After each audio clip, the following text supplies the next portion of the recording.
So no art in this video, so if you're waiting around for that, this is your time to exit stage left. This is a Susan ramble, and I do that sometimes when I've got something on my mind that I want to share with you guys. And today I want to talk about celebrating your wins, which might sound kind of weird to some of you. If you're in my Facebook group, you know that every Friday I post the question, what's your win for the week? And the reason I do that is that I want us to get in the habit of acknowledging what we have done. And I want a reason for you to do a little happy dance. I want you to cheer, even if it's an internal cheer because you just don't feel like you can say it out loud. I want you to acknowledge the fact that you did something. And most of the time we're acknowledging, creative makes and creative wins.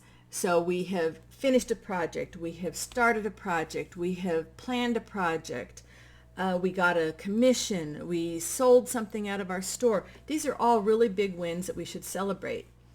But other wins are important too. Maybe the win is that you took an hour to just sit out in your garden and absorb the sun's rays. Maybe your win is that you decided to call a friend and have a nice phone call. Maybe your win is something just as simple as cleaning your desk off at the end of a work time. All of those are wins, and we need to celebrate them. Well, why, Susan? Why do we need to celebrate the wins? What's the big deal, right? Let me tell you, the big deal is this.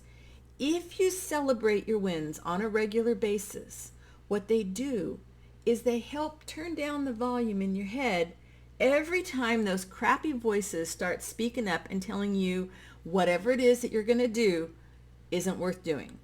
They tell you, don't try and sell that. Don't try and make that. Don't try and go there. Don't try and do that. Don't.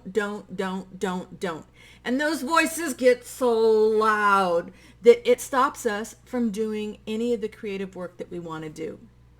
But if you have enough wins that you're keeping track of, that you're saying, yes, look at this, I did this, I finished this, I followed through on this, I accepted this, I let go of this, I did this, and it's a win.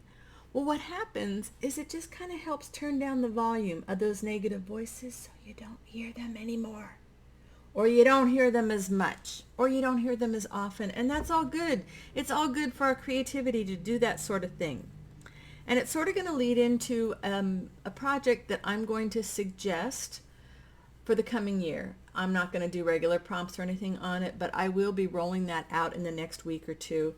And I look forward to sharing that with you because I think it's another aspect of my life that helps me silence the negative voices. And who doesn't need to do that more often, right? I mean, no matter how well adjusted you are, how confident you are, every so often something pops up and says, no, you better not.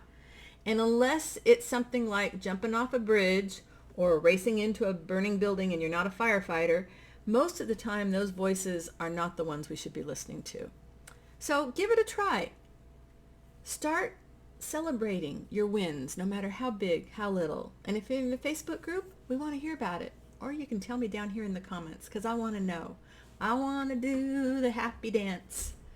Because every win, no matter how big, how small, is worth celebrating.